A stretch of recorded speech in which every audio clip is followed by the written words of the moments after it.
നമസ്കാരം, കർമ്മ ന്യൂസിലേക്ക് സ്വാഗതം. ഒടുവിൽ അർജുനെ കണ്ടെത്താൻ സൈന്യമെത്തുകയാണ്. ഞായറാഴ്ച രാവിലെ സൈന്യത്തിൻ്റെ പ്രത്യേക കമാൻഡോ സംഘം ഉത്തര കർണാടകയിലെ അങ്കോളയിലെ ഷിനൂരിലെത്തുമെന്നുള്ള വിവരങ്ങളാണ് പുറത്തുവരുന്നത്.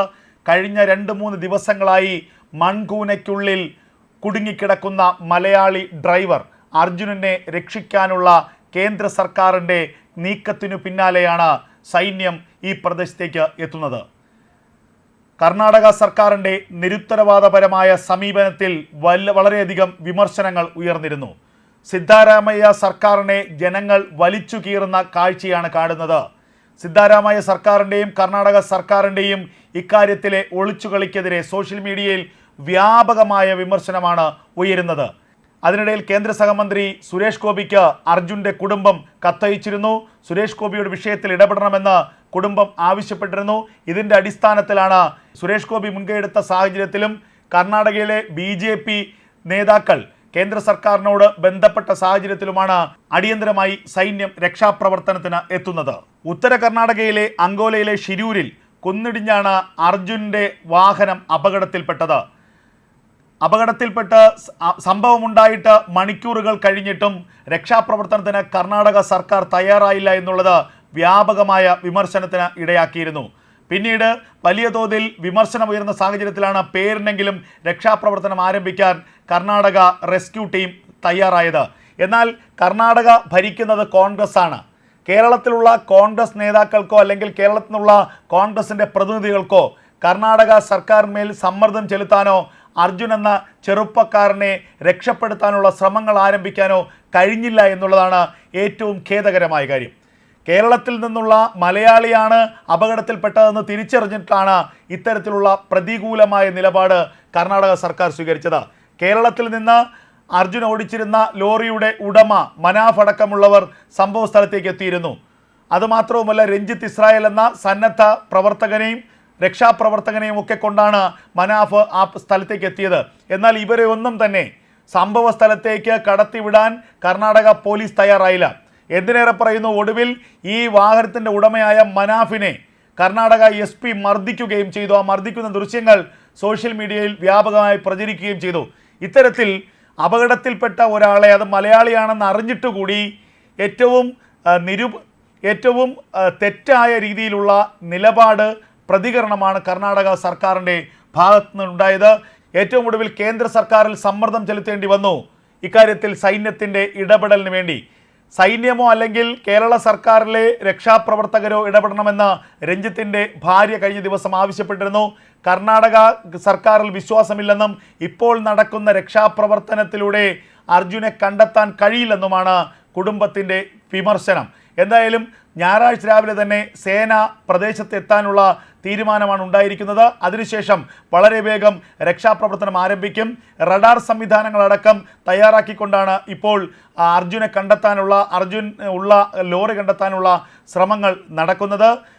8 മുതൽ 10 വരെ മീറ്റർ ഉയരത്തിലാണ് മൺകൂനകളുള്ളത്. ഈ മൺകൂനകൾക്ക് താഴെയാണ് ലോറി ഉള്ളത്. ആദ്യഘട്ടത്തിൽ റഡാർ സെൻസറിങ് ഉപയോഗിച്ചുകൊണ്ട് ലോറിയുടെ സ്ഥാനം കൃത്യമായി പരിശോധിച്ചിരുന്നു.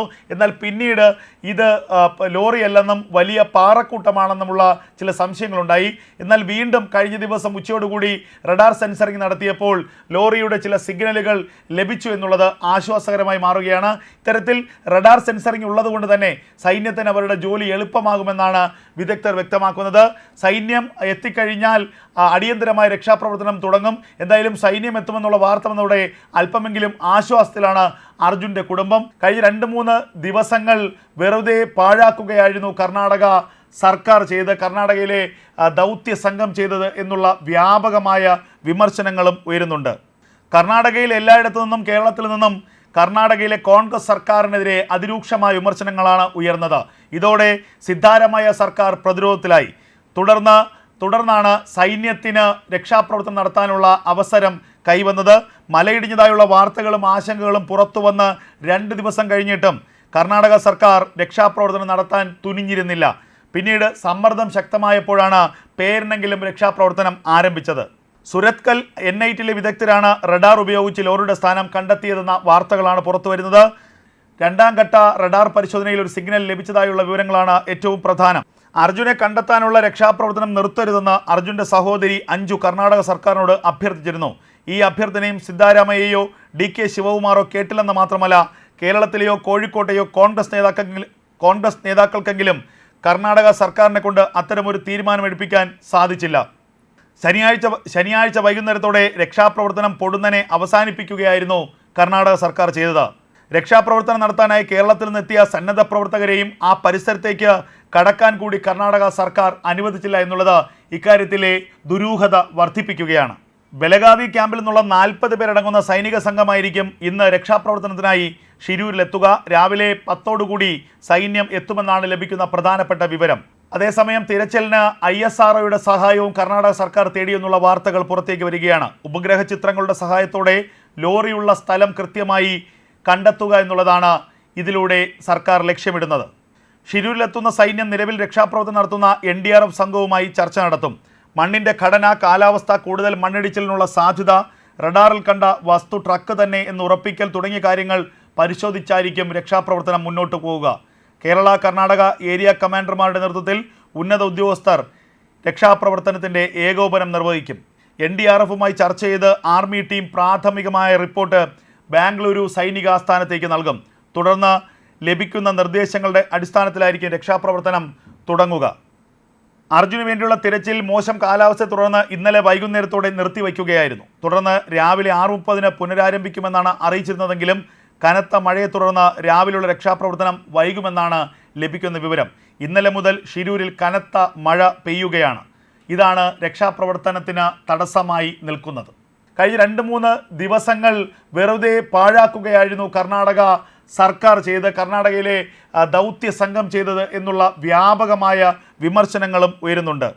കർണാടകയിൽ എല്ലായിടത്തു നിന്നും കേരളത്തിൽ നിന്നും കർണാടകയിലെ കോൺഗ്രസ് സർക്കാരിനെതിരെ അതിരൂക്ഷമായ വിമർശനങ്ങളാണ് ഉയർന്നത്. ഇതോടെ സിദ്ധാരാമയ്യ സർക്കാർ പ്രതിരോധത്തിലായി. തുടർന്നാണ് സൈന്യത്തിന് രക്ഷാപ്രവർത്തനം നടത്താനുള്ള അവസരം കൈവന്നത്. മലയിടിഞ്ഞതായുള്ള വാർത്തകളും ആശങ്കകളും പുറത്തു വന്ന് 2 ദിവസം കഴിഞ്ഞിട്ടും കർണാടക സർക്കാർ രക്ഷാപ്രവർത്തനം നടത്താൻ തുനിഞ്ഞിരുന്നില്ല. പിന്നീട് സമ്മർദ്ദം ശക്തമായപ്പോഴാണ് പേരിനെങ്കിലും രക്ഷാപ്രവർത്തനം ആരംഭിച്ചത്. ശനിയാഴ്ച വൈകുന്നേരത്തോടെ രക്ഷാപ്രവർത്തനം പൊടുന്നനെ അവസാനിപ്പിക്കുകയായിരുന്നു കർണാടക സർക്കാർ ചെയ്തത്. രക്ഷാപ്രവർത്തനം നടത്താനായി കേരളത്തിൽ നിന്നെത്തിയ സന്നദ്ധ പ്രവർത്തകരെയും ആ പരിസരത്തേക്ക് കടക്കാൻ കൂടി കർണാടക സർക്കാർ അനുവദിച്ചില്ല എന്നുള്ളത് ഇക്കാര്യത്തിലെ ദുരൂഹത വർദ്ധിപ്പിക്കുകയാണ്. ബലഗാവി ക്യാമ്പിൽ നിന്നുള്ള 40 പേരടങ്ങുന്ന സൈനിക സംഘമായിരിക്കും ഇന്ന് രക്ഷാപ്രവർത്തനത്തിനായി ഷിരൂരിലെത്തുക. രാവിലെ 10 സൈന്യം എത്തുമെന്നാണ് ലഭിക്കുന്ന പ്രധാനപ്പെട്ട വിവരം.